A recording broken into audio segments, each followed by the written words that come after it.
Good morning, student. Today this is our sixth lecture on mathematical methods. So today we are just going to study what do you mean by a calculus. Remember, calculus is a branch of mathematics which deals with the study of those mathematical quantities which are continuously changing. Any mathematical quantity which is continuously changing, it can be studied under the heading of a calculus. Now, at the start of 17th of century, Sir Isaac Newton along with Leibniz, these are the two mathematicians, they might be a physicist. In those days, there is no discrimination between a mathematician and physician. So, Sir Isaac Newton along with Leibniz, they had just invented a new branch of mathematics called as a calculus. Called as what? A calculus. There are so many branches in calculus are there, but at your level, that is for 11th and 12th standard, to know, to understand exactly the different equations in physics, different derivations, you must have some knowledge regarding the calculus. So the two basic branches of calculus, one is differential calculus and other is what? Integral calculus. Actually, those who were the student of bio, means those who are preparing for NEET, they simply memorize the differential values of some function and integration of some function. But those who are the student of mathematics in 11th as well as in 12th standard, they will study in detail how to find out the differentiation of different function, how to find out the integration of a different function. But being a part of a study, first we will see what is the meaning of differential calculus. So suppose we are having an equation y equal to f of x. What I have written on the board? Y equal to f in bracket x. How to read it?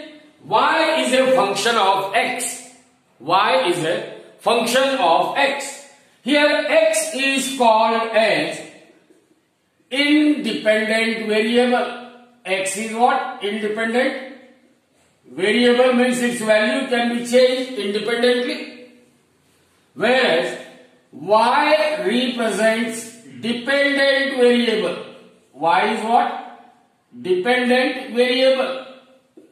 And in calculus, because we are studying those mathematical quantities which are continuously changing. So here I can say this x is continuously changing.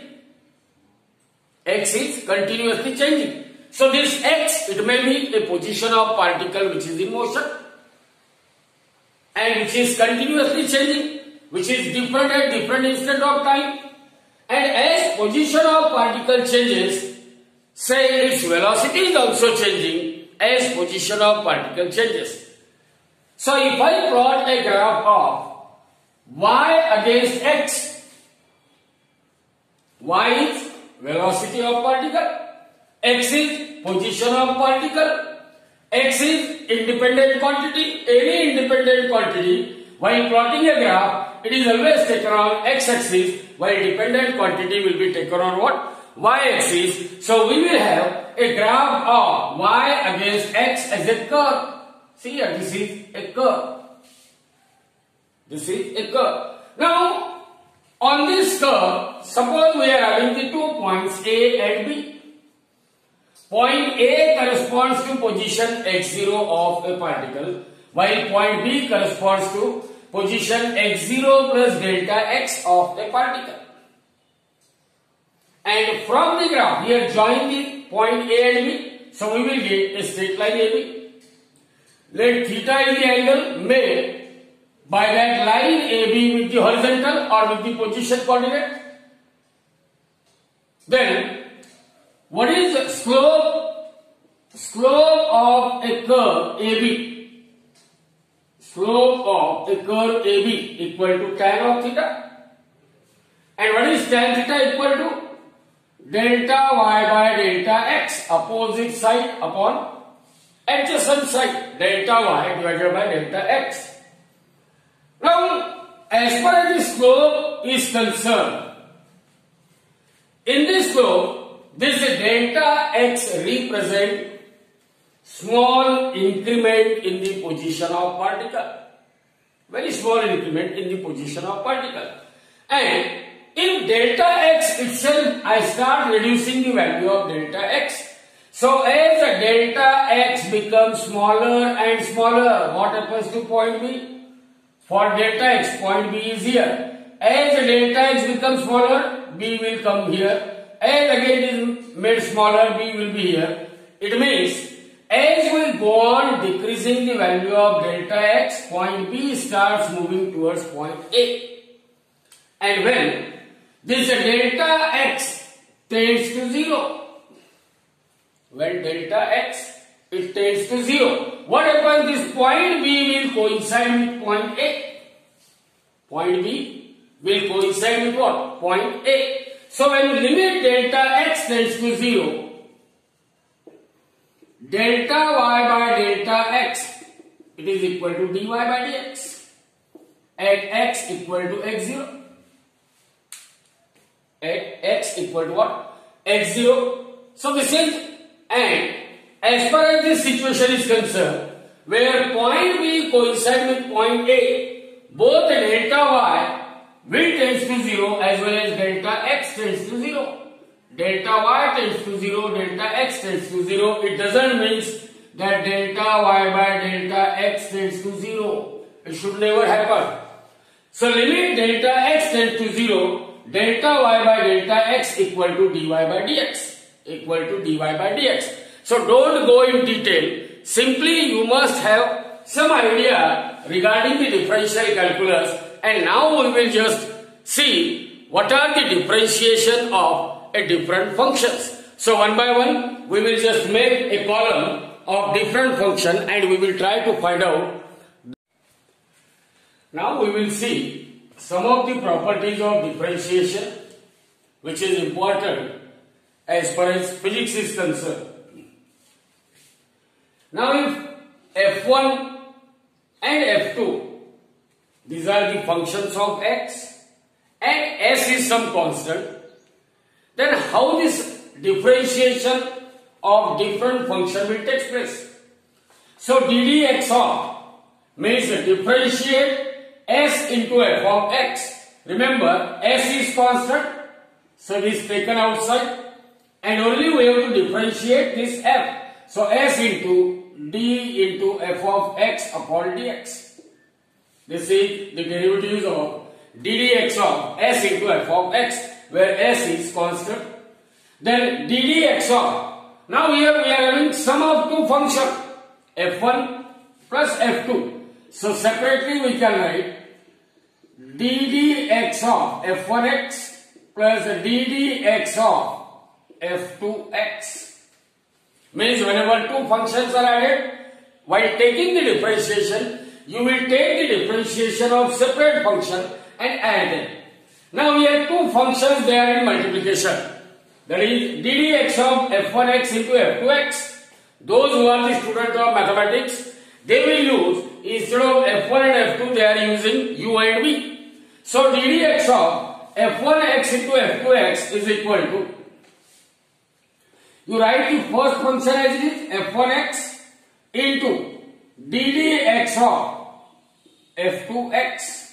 ddx of what? f2x plus write the second function as it is f2x into ddx of first function, that is f1x. f1x. Now ddx of f1x upon f2x. ddx of what? f1x upon f2x. It is equal to, you write the function in denominator f2x into ddx of function in numerator df1x upon dx minus of, write the function in numerator f1x into df2x divided by dx, that is derivatives of second function, and whole divided by f2x whole square. f2x whole square. So one f2x get cancelled with one f2x. So this is equal to, you can write it as this f2x, now it comes in denominator. So this is 1 upon f2x, and here f1x upon f2x whole square. f2x whole square. So observe carefully, ddx of f1 by f2 is equal to 1 by f2 into df1 by dx minus f1 by f2 square x into df2 by dx. If x is a function of time, then df by dt it can be written as df by dx into dx by dt. But condition here is that x must be function of time. Then only you can write df by dt equal to df by dx into dx by dt. This dx get cancelled and you will have df by dt. Similarly, if v is a function of x, means you can split this differentiation, that is differentiate y with respect to x, it is equal to differentiate y first with respect to v, and because v is a function of x, then differentiate v with respect to that of what? X. So these are the properties of differentiation which you will use now and then. Those who are the student of mathematics, they immediately comes to know the different properties, but those who are the student of bio, they simply remember these 6 properties so that the remaining problems of physics will become quite easy. Now by using this property, here the derivatives of some functions are given. Whenever you have to find out ddx of function x raised to n, ddx of x raised to n, what is the function? X raised to n. So it is always equal to n into x raised to n minus 1. n into x raised to n minus 1. ddx of the exponential function e raised to x is e raised to x as it is. Derivatives of e raised to x with respect to x is equal to e raised to x. Now ddx of log of x is equal to 1 upon x. ddx of sin x, it is equal to cos x. ddx of cos x, it is equal to minus sin x. Minus sin x.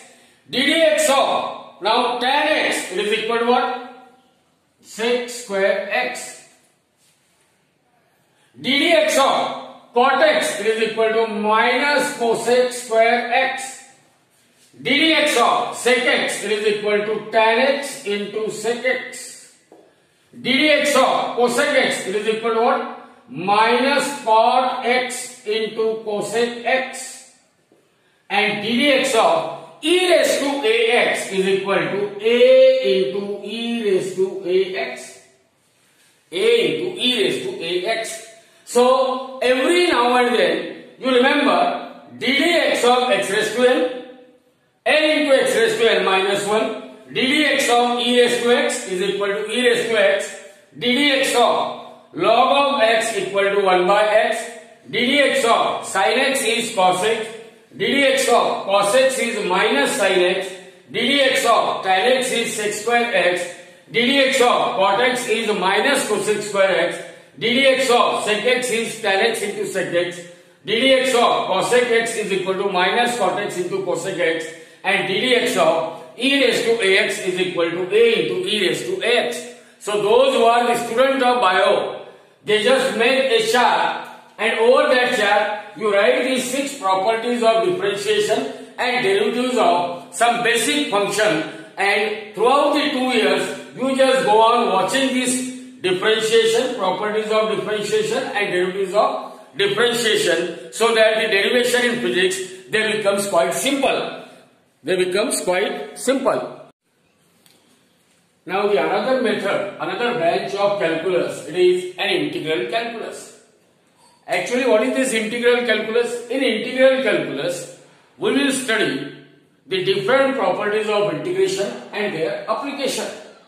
different properties of integration and their application. So whenever you see such type of notation, how to read it? You can read it as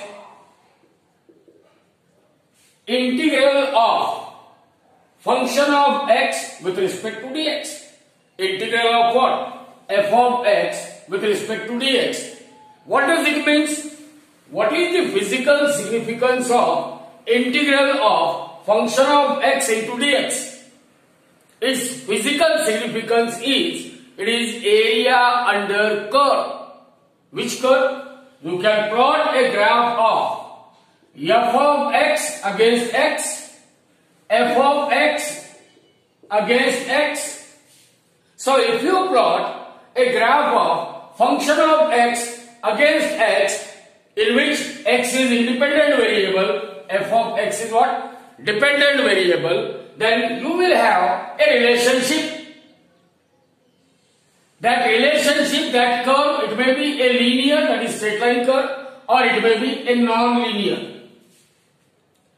The physical significance of integral of function of x into dx is nothing but area under curve, and if that curve is a straight line, just like in the first case. How to find out area under curve AB? It is actually the sum of area of triangle ABC and area of rectangle what? ACDE. What is the area of triangle ABC? Area of triangle ABC is equal to, see here, how to find area of triangle ABC? It is half of base into height. This is A, this is B. Base means DE, so it is B minus of A. B minus of A into height. Height is what? Height is CB. So F of B minus F of A into F of B minus F of A. That will gives you area of triangle plus area of rectangle ACED. It is equal to what? Length into breadth. What is length? Length is B minus A into, what is length? It is F of A. So the area of curve AB or area under curve AB is equal to half of B minus A into F of B minus F of A upon plus B minus A into F of A. So area under curve can be calculated very easily because here we know the definite formula to find out area of triangle and area of rectangle. That curve is a straight line. But when f of x against x, it is what? Non-linear curve. And you are given a task, find the area below the curve AB. We don't have any exact formula. So in this case, integration will help us. So you may try to calculate the area of or area below curve AB just by dividing that area below curve AB into a small strips, rectangular strips. Area under curve AB, because that curve is not linear, just like in this case where you know the formula for area of triangle, formula for area of rectangle. Here we are having a non-linear curve, non-linear relationship. So in that case, we may just divide that entire area below curve AB into small rectangular strips. Then the area below curve or area under curve is equal to area under curve AB is equal to summation of, because we will calculate area of first strip, second strip, third strip, fourth strip up to n strip. That entire area is divided into what? N strip, and the area of each strip, if I say area of each strip is I takes value from 1 to n. Here n represents number of strips. Now how to find the area of strip? See here, this is xi and this is what? Xi minus 1. So what is the width of strip? So this is equal to summation of I takes value from 1 to n. Now area of strip is what? Width multiplied by height. So let us consider one of the strip here, xi and xi minus 1. So difference of these two, that is xi minus 1.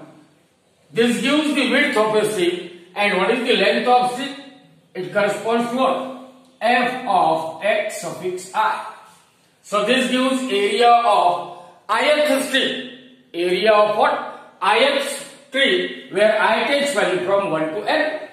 I takes value from 1 to n. So you just go on calculating the area of n strip, and if you add them, still you won't get the accurate area under the curve AB, because these strips are not rectangle.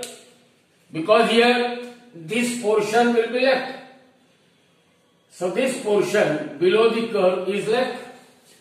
So in order to have the accurate area under the curve, the only alternative that is left, that you just increase the number of strips. To increase means up to what limit? To get the accurate area, number of strips, they must be made infinity. Means when n tends to infinity, when n tends to infinity, then only you can find out area under the curve, and for this purpose integration will help you. So remember, whenever one writes that integration of f of x into dx, x takes value from a to b. X takes value from what? A to b is equal to limit n tends to infinity. Summation of I takes value from 1 to infinity, or is equal to limit n tends to infinity, summation of xi minus 1 into f of xi, I takes value from 1 to n. So in short, up to your 11th and 12th level, whenever you write integral of f of x into dx, integral of f of x into dx, it means here a and b, limits of x from a to b. It means it is area under curve. Which curve? If you plot a graph of f of x against x, you will get some curve, maybe linear, maybe non-linear. We are not worried. But area under curve, it is always given by a definite integral f of x into dx, where x takes value from a to b. X takes value from what? A to b. And also you remember one important thing, differentiation and integration, they are exactly the reverse process. To make a differentiation and to integrate, differentiate means separate, make the compartment, integrate means collect them, unite them. So differentiation and integration, they are exactly opposite process. It means if I say integral of f of x into dx is equal to capital F of x, it means ddx of capital F of x, it must be equal to f of x only. So what does it mean? Differentiation and integration, these two processes, they are exactly opposite. Differentiate means make them convert them into compartment. Integrate means collect them. So integral of f of x into dx, if it is f of x, then ddx of f of x is equal to what? ddx of f of x is equal to f of x. So this shows that differentiation and integration, they are exactly opposite process. Now we will see 2-3 properties of integration and the basic functions and their integration. So the first property of integration, or the 2-3 properties which is expected from your syllabus, the first property is integral of function f1 and f2, these are the function of x, integral of f1x plus f2x into dx, means you are given the two functions and their sum. So integral of sum of two functions is equal to integral of two function and take their sum f1x into dx. Integral of f1x plus f2x into dx is equal to integral of f1x into dx plus integral of f2x into dx. Sum of integration of sum equal to what? Sum of integration. Sum of integration is equal to what? Integration is sum. And the second function, that if k is constant, then k into f of x into dx is equal to, when k is constant, take it outside, so integral of f of x into dx. Integral of f of x into dx. Now, integral of, here I will say these are the properties of integration, and here I will write integration of some basic function. Integration of basic function. So integral of x raised to n into dx is equal to x raised to n plus 1 upon n plus 1. Integration of x raised to n into dx is equal to x raised to n plus 1 upon n plus 1. This is indefinite integral. If the limits are defined a to b, x raised to n into dx is equal to x raised to n plus 1 upon n plus 1. And here at the bottom you write the lower limit as a and upper limit as b. Or this is equal to, first you write the upper limit which is b raised to n plus 1 upon n plus 1 minus lower limit. In place of x you put the lower limit a raised to n plus 1 upon n plus 1. So whenever you have to simplify a definite integral x raised to n into dx, limit from a to b, it is b raised to n plus 1 upon n plus 1 minus a raised to n plus 1 upon n plus 1. Now integral of, this is first, this is second, third one. Now integral of what? 1 by x into dx. 1 by x into dx. Can you remember what is integral of log, derivatives of log x? Derivatives of log x is 1 by x. So integral of 1 by x is equal to ln of x, log of x. Log of what? X. Then find integral of sin x into dx. Integral of cos x into dx. Integral of e raised to x into dx. So you think about the derivatives of sin x. What is derivatives of sin x? Cos x. But integral of sin x is a minus cos x. What is derivatives of cos x? Minus sin x. But here derivative integration of cos x is sin x. Derivatives of e raised to x is e raised to x. So integration of e raised to x is also equal to what? E raised to x. It is also equal to e raised to x. So this is about the integration of different basic functions which are useful in your study during 11th and that of 12th. So by using these properties and the integration of basic function, now we may try to find out, or we may try to solve the entire exercise which were given in your textbook. Along with those unsolved examples from textbook, we will try to solve even the solved example from your textbook one by one. So now in your exercise, these examples are given. Show that vector A I cap minus j cap upon root 2 is a unit vector. Now to prove that any vector is a unit vector, what is essential?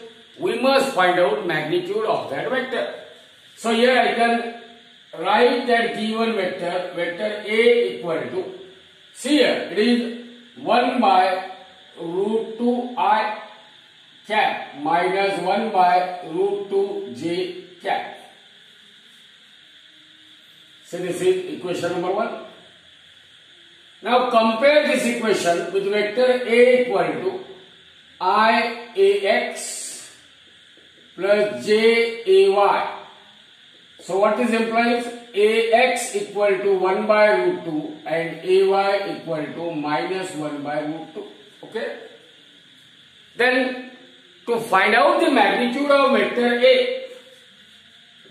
A is equal to magnitude of vector A is equal to under root of ax square plus ay square, or it is under root of 1 by root 2 whole square plus of minus 1 by root 2 whole square, or it is simply under root of 1 by 2. Now square of 1 minus 1 by root 2, it is again 1 by 2. So 1 by 2 plus 1 by 2 means square root of 1 equal to 1. Therefore, as mod A equal to 1, it means what? A is unit vector.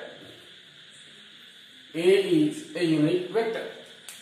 So to prove A is a unit vector, we had obtained its magnitude, and that magnitude is found to be 1. Hence we conclude that A is unit vector. Now here, if V1 is so and so, V2 is given, determine the magnitude of vector V1 plus vector V2. So what is vector V1 plus vector V2? Simply you have to add. So I can write here vector V1 plus vector V2 is equal to. Now what is value of V1 given? It is 3i cap plus 4j cap plus k cap plus V2, means write these terms. So plus I cap minus j cap minus k cap. Now look at the terms 3i and I. So this becomes equal to what? 4i cap. 4j minus j, it becomes 3j cap plus k and minus k get cancelled. So vector V1 plus vector V2, it is found to be equal to 4i plus 3j. And therefore, magnitude of vector V1 plus vector V2 is equal to under root of, actually this is Vx I cap plus Vy j cap.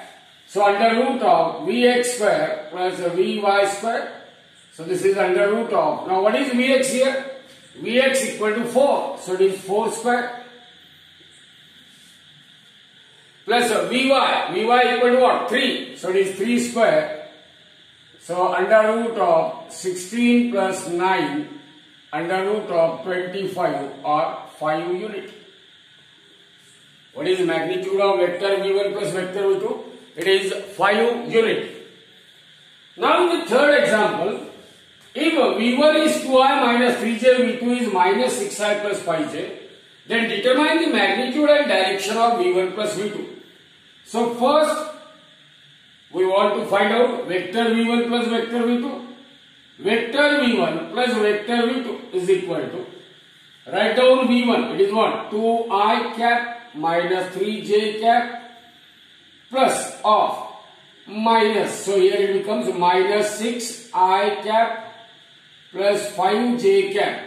Now collect the terms of I, so this is minus 4i cap and j minus 3 plus 5, so it is plus 2j cap. And vector V1 plus vector V2 is equal to I cap Vx plus j cap Vy. Therefore, now comparing these with this, so therefore what Vx equal to? Vx equal to minus 4 and Vy equal to 2. Now we have to find out, first we find magnitude and then direction. Magnitude of vector which is expressed in terms of x and y component, it will be given by mod of, that is magnitude of vector V1 plus vector V2 is equal to mod of vector V1 plus vector V2 is equal to, what is that formula? It is under root of Vx square plus Vy square. Under root of what? Vx square plus Vy square, that is equal to under root of, but what is the value of Vx? Minus 4 square plus Vy square, it is 2 square. So this is under root of 16 plus 4, which is equal to under root of 20, which is equal to 2 root 5, because 5 4s are 20, and that 4 outside the square root, it becomes 2. So the magnitude of V1 plus V2, it becomes equal to 2 root 5. Now we want to find out direction. Now finding the direction means finding the value of angle theta.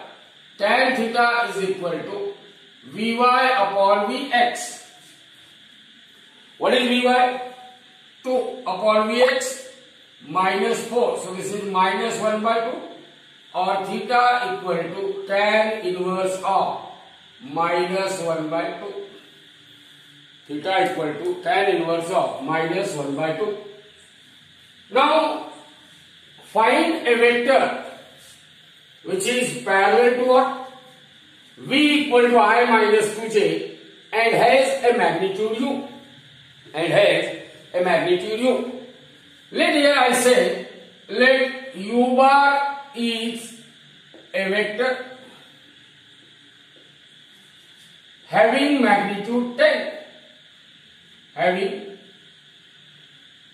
magnitude 10. And V bar is parallel to u bar.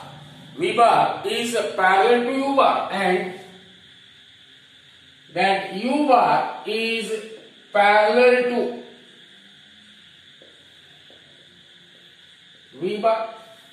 U bar is parallel to what?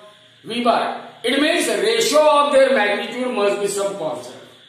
Ratio of their magnitude, it must be constant. That is, lambda must be equal to u divided by v. What is magnitude of that vector u is given? 10. It means we have to find out magnitude of vector v. So lambda equal to u by v, or vector u is equal to lambda into vector v bar. So as far as this equation is concerned, because from the characteristics of dot product of vector, we know that when two vectors are parallel, then the ratio of their magnitude, it remains constant. So as far as v is concerned, v equal to I cap minus 2 j cap. This is vector. Therefore, mod of v equal to under root of vx square plus vy square. Here this vector v is what? I into vx plus j cap into vy. So on comparison, mod of vector v is equal to under root of, what is value of vx? 1. So it is 1 square. What is value of vy? It is minus 2. So minus 2 square. So this is equal to under root of 5. Under root of 5. Therefore, that vector u, which is equal to lambda, vector u is equal to what? Lambda times vector v. But what is lambda equal to? But lambda, which is equal to u by v. Magnitude of u is 10. Magnitude of v is root 5.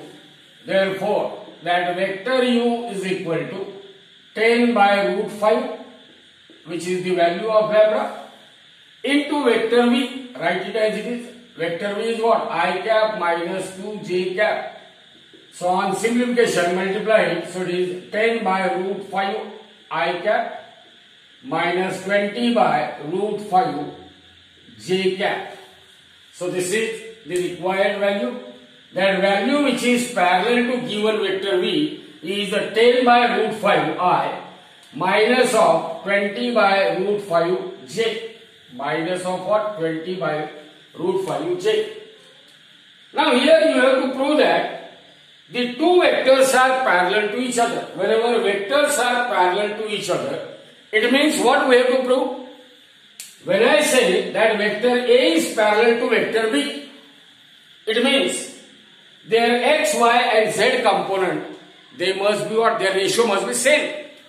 So if this is vector A equal to I ax plus JAY plus KAZ, and vector B equal to IBX plus JBY plus KBZ. Now take the ratio of AX upon BX, AY upon BY, and AZ upon BZ. So find AX upon BX. What is AX? It is 2. What is BX? It is 1. 2 by 1 equal to 2. AY upon BY. See, what is AY? AY is 5. Upon BY. BY is what? 5 by 2. Means again it is equal to 2. This 5 get cancel with 5. So again it is equal to 2. AZ, BZ. What is AZ? Minus 6 upon what is BZ? Minus 3. So this again becomes equal to what? 2. So we had AX upon BX equal to AY upon BY equal to AZ upon BZ equal to 2. Therefore, vector A is parallel to vector B. Vector A is parallel to vector B. Now determine vector A cross vector B, and two vectors are given. And two vectors they are given to us. So how to find out vector A cross vector B? Vector A cross of vector B is equal to, write the value of A, 2 into I cap, 2 I cap cross of 3j cap cross of 3 I cap plus 5j cap. Now we are having a bracket. Every bracket has two terms. So in all there are 4 terms. So this is equal to, now 2 into 3, 6 I cap cross of I cap cross of I cap. Then 2 into 5, 10 I cap cross of j cap plus 3 into 3, 9 j cap cross of I cap plus 3 into 5, 15 j cap cross of j cap. Now you know what is I cap cross of I cap? I cap cross of I cap equal to 0. J cap cross of j cap equal to what? 0. And to find out I cross j and j cross I, what is I cross j? See here, I, j, and here somewhere k. So in cyclic order, I cross j equal to k. So this 6 I cap cross of I cap, j cap cross of j cap, it is 0 because cross product of any rectangular unit vector with itself is 0. This is also 0. Now I cross j is plus k, so this is plus 10 k cap. And j cross I, if I cross j is plus k cap, means j cross I is what? Minus k cap, 9 k cap. So this is equal to k cap. This is equal to what? K cap. So vector A cross of vector B is equal to k cap. K cap. Now the remaining 6 examples. Now again the remaining questions are quite simple. See here. Show that A, B and C, they are mutually perpendicular to each other. To prove that two vectors are perpendicular, it is essential that their dot product must be 0. So here we are given 3 vectors. So one by one we will take first A and B, then B and C, and then at last A and C. And if their dot product is found to be 0, then we can conclude that given two vectors are mutually perpendicular. So the first thing that you must express this vector A equal to IAX plus JAY plus KAZ, vector B equal to IBX plus JBY plus KBZ, and vector C equal to ICX plus JCY plus KCZ. Now dot product of vector A with vector B. Vector A dot of vector B is equal to AX BX plus AY BY plus AZ BZ. Similarly, dot product of vector B with vector C, vector B dot vector C equal to BX CX plus BY CY plus BZ CZ. And dot product of vector C with vector A is equal to CX AX plus CY AY plus CZ AZ. So compare vector A and here AX is what? It is equal to 2 into 3. 2 into 3 plus of AY BY 6 into 3 into minus 6. 3 into minus 6 plus AZ BZ 6 into 2. Similarly, BX CX 3 into 6. 3 into 6 plus BY CY minus 6 into 2 plus BZ CZ 2 into minus 3. Similarly, vector C dot vector A. So this is 6 into 2 plus CY AY 2 into 3 plus CZ AZ, it is minus 3 into 6. So simplify them.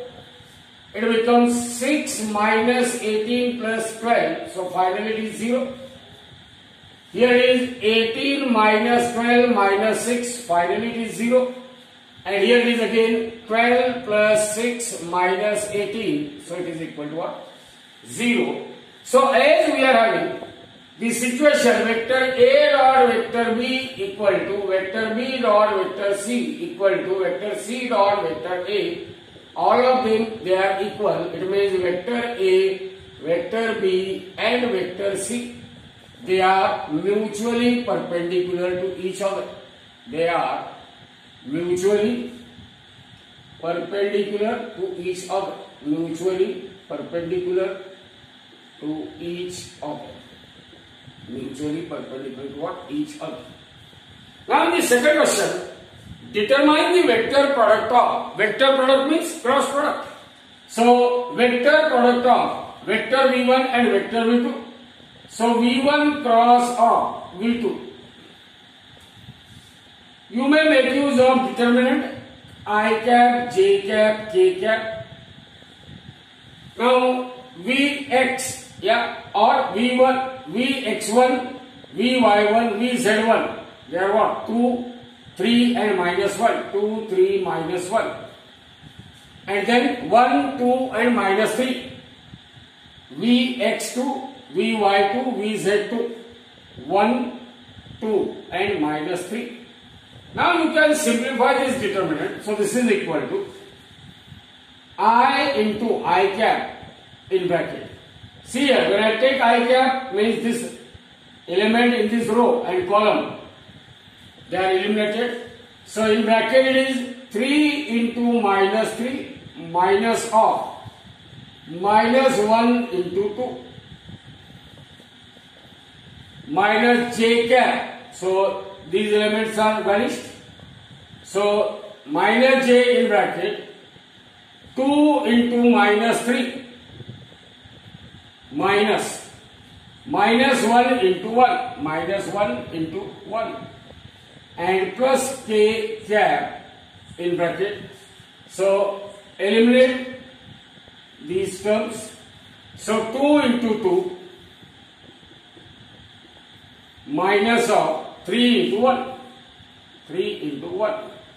So if you simplify it, it becomes minus 9 and here minus of minus it becomes plus. Minus 9 plus 2, it is minus 7 I cap. This is V1 cross of V2. Minus 7 I cap minus J cap into, see here, minus 6 and minus of minus it becomes plus. Minus 6 plus 1 means minus 5. So minus of minus it becomes plus. So this is plus 5j. And then 4 minus 3 means 1. So this is plus k. So V1 cross of V2 is equal to minus 7i cap plus 5j cap plus k cap. This is the expected answer. This is the expected answer. Now again here you are given the two examples, given the two vectors, and the information is that they are perpendicular to each other. When vectors are perpendicular to each other, naturally their dot product it must be 0, as you know from the property. Therefore, as V1 and V2 they are perpendicular, therefore vector V1 dot of vector V2, which is equal to Vx1 plus Vx1 into Vx2 plus Vy1 into Vy2 plus Vz1 into Vz2, and that must be equal to what? 0. That is their x, y and z component, their product must be 0. What is dot product of vector A with vector B? Ax bx plus ay by plus az bz. Here vector V1 dot of vector V2. So it is Vx1 Vx2 plus Vy1 into Vy2 plus Vz1 into Vz2. But since here only two components are there, so we will take Vx1 into Vx2 plus Vy1 into Vi2 is equal to 0. Now what is Vx1? It is 5. So 5 into Vx2 A plus of Vy1 it is 2 into Vy2 it is minus 6, and that is equal to 0. Therefore 5a minus 12 equal to 0. Therefore 5a equal to 12 or a equal to 12 divided by 5. A equal to 12 divided by 5. Now here obtain the derivatives of following function. Here you remember one thing, that d dx of u into v is equal to u into dv by dx plus v into du by dx, and d dx of what? U divided by v is equal to 1 by v into du by dx minus of u upon v square into dv by dx into what? dv by dx. So use those rules. Here what is u? U is x, and what is v? V is sin x. So u into dv by dx, u is what? X into dv by dx means ddx of sin x plus v into du by dx. Here this is u, this is v. V means sin x into du by dx means ddx of x. So this is equal to x into, what is it? ddx of sin x? Cos x.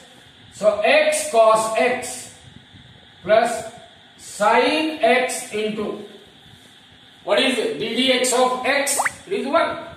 So x cos x into sin x. So the final answer is x cos x plus sin x. It is the derivatives of ddx of x sin x. ddx of, so this is what actually ddx of x sin x. ddx of x sin x, and it comes to be x cos x plus sin x. Now similarly here, what you can say? ddx of x raised to 4 cos x. We want to find out derivatives. So here x raised to 4 is u, and this is what v. ddx of u into v. ddx of u into v is equal to u, that is x raised to 4, u into dv by dx. So it is ddx of cos x plus v means cos x, into du by dx means ddx of u is what? X raised to 4. So that is equal to x raised to 4. What is the derivative of cos x? Minus sin x. So it is minus x raised to 4 into sin x plus cos x into, what is the derivatives of x raised to 4? ddx of x raised to l is n x raised to l minus 1. So this is 4 x raised to 4 minus 1 means 3. So therefore the final answer is minus x raised to 4 sin x plus 4x cube into cos x. Similarly, here you take it granted as u and v. So therefore ddx of what? U by v. It means here ddx of x upon sin x. ddx of what? X upon sin x. Look at this formula. ddx of u by v is 1 by v equal to 1 by v is what? 1 by v is sin x into du by dx means into ddx of 1, ddx of x, and that becomes equal to 1 minus u is what? X upon v square, it is sin square x, into dv by dx means ddx of sin x, ddx of sin x. So this becomes equal to 1 by sin x, because ddx of x is 1, minus, now ddx of sin x is cos x. So minus of x cos x divided by sin square x, because ddx of sin x is cos x. ddx of sin x is what? Cos x. Now using the rule for differentiation for quotient of two functions, prove that. Means again you have to make use of this rule. That is ddx of u by v is equal to 1 by v into du by dx minus u by v square into dv by dx. Here what is u? Sin x, v is what? Cos x. Therefore ddx of sin x upon cos x is equal to 1 by v, v is cos x, so 1 by cos x into du by dx means ddx of u is sin x minus of u, it is sin x upon v square means it is cos square x into ddx of v means cos x. So this is equal to 1 by cos x, and what is the ddx of sin x? It is cos x minus sin x upon cos square x into ddx of cos x, it is minus sin x. This cos x get cancelled with cos x, so it is 1 plus minus sin x and minus, this becomes plus. So sin x into sin x is sin square x upon cos square x, or this is equal to, now take cos square x as LCM. So it is cos square x plus sin square x divided by cos square x, or it is equal to 1 divided by cos square x, or it is equal to sec square x, which is equal to right hand side, which we want to prove. Similarly, integral of sin x into dx. What is the integration of sin x?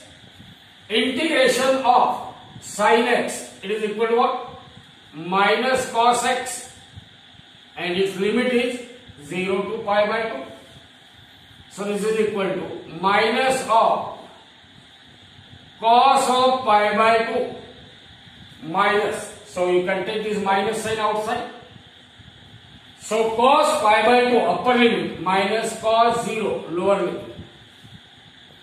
So this is equal to minus of cos pi by 2 means cos 90. Cos 90 is 0.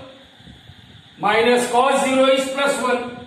So 0 minus 1. So this becomes equal to what? 1. This becomes equal to 1.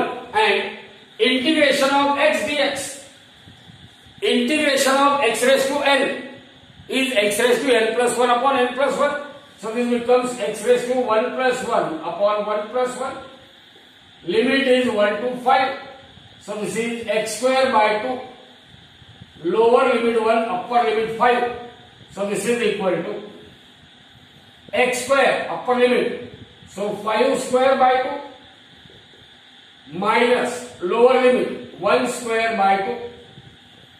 So this is 25 by 2 minus 1 by 2.